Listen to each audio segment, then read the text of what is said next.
Eh bien, bonjour, bonsoir, j'espère que vous allez bien, c'est Flo. Aujourd'hui, on se retrouve pour parler des spoilers du chapitre 425 de My Hero Academia. Avant que la vidéo ne démarre, je vous rappelle, si vous voulez me soutenir sur les prochaines vidéos, n'oubliez pas de vous abonner à la chaîne. Et puis, je vous le dis ici, mais vous l'aurez sans doute remarqué, je fais cette vidéo en extérieur, une fois de plus. Depuis pas mal de temps, je ne l'avais pas fait. Mais vous entendrez donc peut-être des bruits d'oiseaux, quelque chose comme ça. Mais j'essaierai de cacher au maximum avec une OST en fond. Du coup, c'est parti, ce chapitre il s'intitule Hors saison. Il va reprendre ce qu'on avait vu au chapitre précédent, c'est-à-dire le début de l'épilogue et en gros le retour à Yue. C'est vrai que d'un côté ça fait plaisir puisque ça fait longtemps qu'on n'avait pas eu des moments comme ça. Du coup c'est parti avec la première page du chapitre. Alors le chapitre démarre sur une cérémonie de remise des diplômes. C'est super cool d'un côté, parce qu'on n'avait jamais vu ça aussi, il me semble, dans MHA. Du coup, ça commence avec la cérémonie des diplômes. On a Tamaki et Nejire qui vont recevoir leurs diplômes. Parce que c'est vrai, eux, c'était des étudiants de 3e année. Donc, ils ont terminé leur cycle, on va dire, scolaire de AUE, tout simplement. Donc, c'était leurs derniers instants AUE. On voit par exemple plusieurs étudiants masculins, on nous le précise, qui pleurent parce qu'ils sont tristes que Nejire obtienne son diplôme. Bah oui, c'est vrai, si elle obtient son diplôme, c'est dire qu'elle a terminé ses études, donc elle ne sera plus là, ils pourront plus la voir.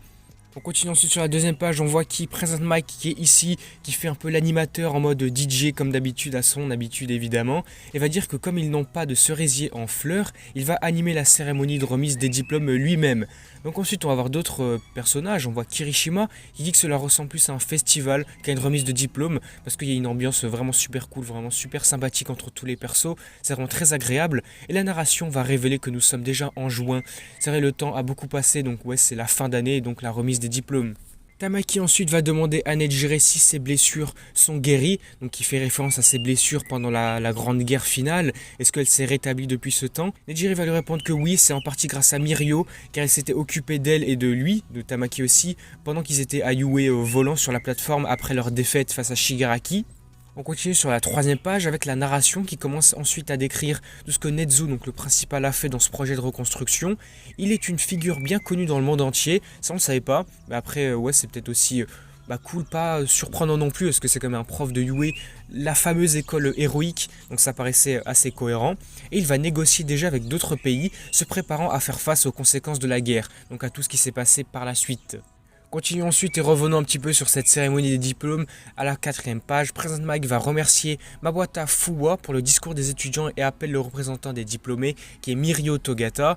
Bon, petit point sur Mawata Fuwa, on l'a vu très rapidement, c'est une étudiante donc de Yue, elle est en 3e année il me semble aussi, ou peut-être qu'elle est en 2e année et là elle passe en 3e année. En tout cas, on l'avait déjà vu vraiment par hasard à quelques fois comme ça. Je crois que c'est une étudiante de la filière générale, donc c'est un peu les persos secondaires. Mais c'est toujours cool d'avoir ces informations-là. On repasse ensuite sur Mirio qui va monter sur la scène face à tout le monde et va faire une introduction très formelle, ce qui va surprendre tous les étudiants qui s'attendaient comme à son habitude à une blague, mais ça ne va pas être le cas pour ce moment-là. Mirio va dire qu'ils ont perdu beaucoup de choses et n'ont rien gagné suite à cette guerre. Les héros essaient toujours de transformer les négatifs, donc les choses négatives, en zéro. Il dira ensuite que les étudiants de tous les départements ont utilisé tout ce qu'ils ont appris à Yue pour aider pendant la guerre, mais ils n'ont toujours pas réussi à revenir à la case zéro, donc à tout reconstruire finalement et à repartir sur de bonnes bases. On continue sur la 5e page avec son discours encore. Ils ont étudié pendant 3 ans pour se préparer à ce qui vient ensuite, et la ligne d'arrivée n'est pas encore arrivée, ce n'est pas aujourd'hui. Il n'y aura donc pas d'avenir radieux sans humour, et évidemment c'est provisoire, ce n'est que pour l'instant. Donc leur objectif est de continuer de créer un monde de positif, pas de zéro comme il l'avait dit avant, un monde où tout le monde peut sourire. Elle envoie des mots un peu pensifs de Mirio qui va dire « Regarde bien Sir Nightai », donc c'est un peu pour lui dédier ça, j'ai l'impression. Mirio va ensuite activer son alter, on ne sait pas pourquoi, et là d'un coup qu'est-ce qu'on voit? La fameuse meuf, on ne sait pas d'où elle sort celle-là, où elle fait des trucs de dingue là, ça n'a aucun sens. Donc on voit une statue géante dès la femme, la fille là, avec des cils géants qui va venir s'écraser sur la scène.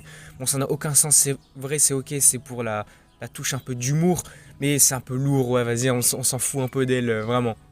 Face à tout ça, on voit que tous les étudiants vont se mettre à rigoler parce que c'est surprenant comme c'est vrai. Et Mirio va dire au revoir aux 2e et 3e années, puisque c'est vrai que là, ouais, ils vont quitter Yue en fait. Après, ouais, je sais pas ce qui va se passer. Est-ce qu'il y a des écoles supérieures de héroïsme ou je ne sais pas, où ils passent en agence pro tout de suite? Je sais pas du tout, c'est vrai qu'on n'a aucune info là-dessus, comment ça se passe un peu. Et mis à part ça, on continue donc le chapitre, page 6. On passe à la classe 2A cette fois-ci, donc ce n'est plus la seconde A, c'est la première A maintenant. Donc on parle de qui? Évidemment, on parle maintenant de la seconde A. Nos héros, nos perso préféré, on va dire. Cette fameuse classe qu'on a suivie depuis le début de MHA qui passe cette fois-ci en deuxième année. C'est vrai que tout ce qui s'est passé depuis le début de MHA, ça ne s'est passé que sur un an. Ça c'est fou quand même, on va dire la durée, le temps qui est passé, c'est pas si énorme que ça quand même. Et donc on va voir que c'est finalement Aizawa qui est quand même leur prof. On voit que lui aussi a changé d'année, on va dire. Il passe aux étudiants de deuxième année, ça c'est cool aussi de garder le même professeur, le même personnage emblématique depuis le début, c'est très sympathique. Ensuite, on va voir différents personnages interagir. On voit Ashido qui est très heureuse qu'ils aient de nouveau des cours avec Aizawa. Sero, lui, va demander à Bakugo s'il ne devrait pas rester à l'hôpital et va lui répondre que le docteur lui a permis d'assister aux cours tant qu'il reste tranquille, tant qu'il n'est pas colérique, énergique de zinzin comme il avait l'habitude avant. On continue ensuite sur la 7ème page. Aizawa va demander à Aoyama d'entrer puisqu'il n'était pas dans la classe à ce moment-là. Et il va annoncer qu'il va quitter Yue. Alors ouais, c'est surprenant, je m'y attendais vraiment pas. Et pour le coup, là, il va nous donner des explications. Mais c'est vrai que c'est assez surprenant vraiment pour le coup. Jiro va demander mais s'il n'a pas changé d'avis. Et Aoyama va répondre que même Tsukauchi avait dit qu'il pouvait rester. Mais il sent qu'à partir d'aujourd'hui, donc c'est la bonne chose à faire pour lui. Comme il le dira, donc il a rejoint Yue au tout début à la demande de All For One. C'était pas son intention première au début. Donc il va sentir qu'il n'avait pas le droit d'assister à la cérémonie de remise de diplôme des 3e années. Et donc à la 8ème page, il va dire comme en guise de... pour un peu se racheter, je sais pas, hein, quelque chose comme ça, ouais, pour se racheter, pour s'excuser, on va dire, pour demander pardon. Il va marcher sur le chemin de l'héroïsme à partir de zéro. Donc je sais pas trop ce qui va se passer pour lui. Est-ce qu'il va redoubler sa 2e année? Il va quitter Yue pour revenir donc à la rentrée suivante en tant qu'étudiant de première année. Je sais pas vraiment qu'est-ce qui pourrait se passer pour lui, mais en tout cas, c'est très symbolique, ok, puisqu'il va repartir de zéro vraiment de son point de vue à lui, comme si il voulait reprendre de zéro comme un vrai héros de son attention à lui, parce que c'est vrai qu'il a commencé à cause de All For One, mais c'est que c'est peut-être beaucoup trop gros quand même, rattraper une année comme ça, c'est peut-être trop gros. Mais après tout, on le voit, il a tenu la main, que Deku lui avait tendu. Aoyama va commencer alors à pleurer, et va sourire, et va offrir du fromage à Deku. Ouais, petite touche d'humour, c'est ce personnage qui a donné du fromage à Deku plein de fois pendant leur dortoir et tout, ça n'a aucun sens là aussi. Aoyama va dire à Aizawa qu'un jour, il se tiendra aux côtés de ses amis. Les étudiants sont alors touchés par tout ça, par son attitude, et pour les empêcher de pleurer, Aoyama va commencer à tirer des lasers dans toutes les directions et va révéler une surprise. Mais quelle surprise! On voit ça à la page suivante, la 9ème page, on voit Shinso qui rejoint, donc la première A. Les étudiants sont tous excités, choqués de voir aussi que Aoyama se sent même laissé de côté et va tirer à nouveau des lasers. Mais c'est aussi cool de voir Shinso arriver, puisqu'on nous l'avait dit depuis longtemps, depuis l'arc combat entre classe A et classe B, que Shinso allait venir dans la classe A. Mais finalement c'est bon, il est là. On continue ensuite à la 10ème page, on voit que les lasers de Aoyama vont rendre Hagakure visible, puisque ça va venir toucher son corps un peu, donc ça va rendre son corps visible, et Mineta va être choqué, puisque ouais, je sais pas si tout le monde l'avait déjà vu, ou c'est quelques personnages qui avaient vu son apparence, mais là Mineta en tout cas c'est la première fois qu'il la voit vraiment, il va dire, attends mais... il y avait vraiment une déesse parmi nous pendant tout ce temps-là et je l'avais jamais vue, mais Aizawa va vite l'étrangler avec son outil de capture, là, ses bandeaux. Il va surtout l'empêcher de parler parce que là sinon il va partir loin comme un fou, faut l'arrêter vite celui-là. Allez, le chapitre continue ensuite sur Mawata Fuwa, je pense qu'on va l'appeler Fuwa pour la suite, pour aller plus vite. Donc elle va arriver alors dans la classe pour informer les élèves de 2e année de ce qu'ils feront maintenant. Donc elle va dire que les 2e et 3e années vont parcourir le pays, donc tout le Japon, pour le sécuriser et aider à la reconstruction sous la direction de Fuwa. Donc je pense que maintenant, ouais, elle doit passer en 3e année, ou au moins, oui si c'est ça, elle doit passer en 3e année comme les premières, donc Deku, Bakugo, etc. Ceux qu'on connaît passent en 2e, donc eux c'est en 3e. À la page 11 ensuite, on va apprendre que les livres d'histoire parleront maintenant de la période après la retraite d'All Might et après la bataille de Jakku. Mais une grande partie de tout ce chaos ne sera pas documentée plus exactement, plus détaillée. Je te vais dire que c'est pendant une période chaotique comme celle-ci que All For One est né. Fuwa ensuite va dire au revoir à la classe A et qu'elle envie la classe A justement de ne pas avoir subi la blague d'expulsion de Aizawa. C'est vrai, dès le début du manga il avait fait croire qu'il allait tous les renvoyer mais finalement non. C'était un peu pour les troller, je sais plus exactement c'était pourquoi. C'était pour, on va dire, les mettre en garde pour pas qu'ils aient trop la confiance. Non, c'était pour qu'ils se donnent au maximum, c'est ça, pour qu'ils aillent au maximum de leur capacité et pas qu'ils se retiennent pendant ces périodes-là d'entraînement, de tests de capacité. Elle dira ensuite pour terminer, c'était effrayant mais c'était aussi donc, ce qui lui a fait comprendre pourquoi elle voulait devenir une héroïne. Ensuite à la 12e page, Fuwa va alors partir après tout son discours, tout ça. Et Deku va sembler toujours pensif, on voit qu'il réfléchit à quelque chose mais on ne sait pas quoi. Donc on va le voir après les cours, donc on voit les élèves de la classe A qui disent qu'ils sont excités à l'idée que les nouveaux élèves de première année arrivent demain. Puisque c'est vrai, ça fera des nouveaux persos, de nouvelles personnes à découvrir, de nouveaux alters sûrement. Après je sais pas si on va vraiment les voir nous, mais en tout cas pour eux ça doit être super intéressant. Deku va ensuite parler à Uraraka, mais elle va l'interrompre. Pourquoi, pour quelle raison, vous allez le voir, c'est assez drôle, disant qu'il a dû se raser les cheveux à cause de la chirurgie et qu'elle espère qu'ils repousseront. Donc je sais pas si c'est une petite blague ou je sais pas. En tout cas, il y aura peut-être une touche d'humour là-dessus, puisque c'est vrai que ça coupe là des coups, ça n'a aucun sens un peu. C'est vrai que ça lui fait un style, ça lui va bien, je trouve, perso ça va bien, c'est pas rocambolesque, ça n'a pas aucun sens non plus, mais c'est vrai que c'est assez surprenant, t'as un côté buzzcut, un côté cheveux en pétard, c'est vrai que c'est drôle quand même. À la 13e page ensuite on voit Sato qui complimente le nouveau look de Tokoyami, puisque oui, lui aussi un petit peu changé. On voit maintenant que ses cheveux entre guillemets, hein, donc le haut de sa tête, sont tout frisés, donc ça lui fait un look un peu différent mais bien plus stylé je trouve aussi. Ensuite Tokoyami veut dire que ce n'était pas intentionnel mais qu'il aime aussi donc sa nouvelle coupe. On voit ensuite un passage de Uraraka qui s'oriente donc en face de Deku. Alors je sais pas s'ils ont dû blaguer sur un truc, mais en tout cas on a un petit moment de complicité entre les deux. Tandis que Deku va sembler toujours un peu triste, on voit qu'il voulait peut-être dire quelque chose mais peut-être il a été interrompu par quelqu'un, je sais pas, mais il y a un petit moment d'interaction entre les deux, c'est assez sympa. On passe ensuite à un homme, mais d'un coup on voit, il n'y a même pas de transition. On passe à un homme mystérieux. On ne sait pas qui c'est, on ne sait pas ce qu'il fait là, on n'en sait rien du tout. Donc un homme mystérieux allaitant et pleurant, marchant dans les rues détruites. Donc après tout le chaos. À la page 14, ça continue. On voit que ce n'est pas un personnage que nous connaissons. Il est vraiment inconnu. On voit qu'il a les cheveux noirs et il est habillé un peu comme Kurogiri après son arrestation. Donc je sais pas qui c'est, me faites pas dire que c'est Kurogiri, puisque de toute façon on sait que son corps original c'était pas lui, c'était celui de Shirakumo, donc l'ancien ami de Aizawa et de Present Mike, mais j'ai vu pas mal de théories qui disaient que c'était potentiellement l'âme réincarnée du corps de Tenko Shimura, donc d'anciennement Shigaraki, donc Tenko Shimura, qui aurait donc vécu les années par la suite et que maintenant il serait adulte, mais je trouve que ça aussi ça n'a aucun sens. On part peut-être trop loin, ça n'a pas trop de sens je trouve. En tout cas c'est peut-être la relance d'une nouvelle intrigue de la part de Rikoshi, je sais pas, en tout cas on a un perso intrigant qui laisse présager un mystère par la suite. Donc on continue, on voit ce personnage pleurer en touchant un mur détruit et on va voir une case d'une maison détruite. Alors pourquoi d'un coup ça se focus sur une maison? C'est vrai que très symboliquement on a toujours eu cette représentation de maison avec Shigaraki Tenko Shimura.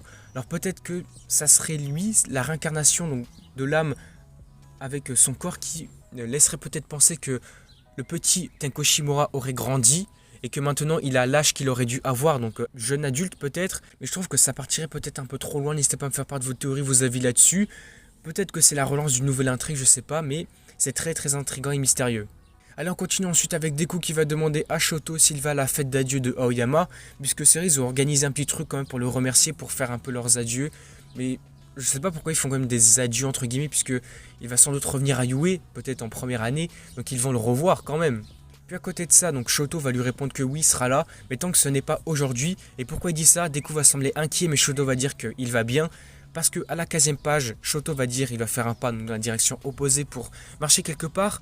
Et nous allons voir Endeavor qui est là, le retour d'Endeavor, mais pas n'importe comment, on le voit en fauteuil roulant face à une sorte de dispositif géant.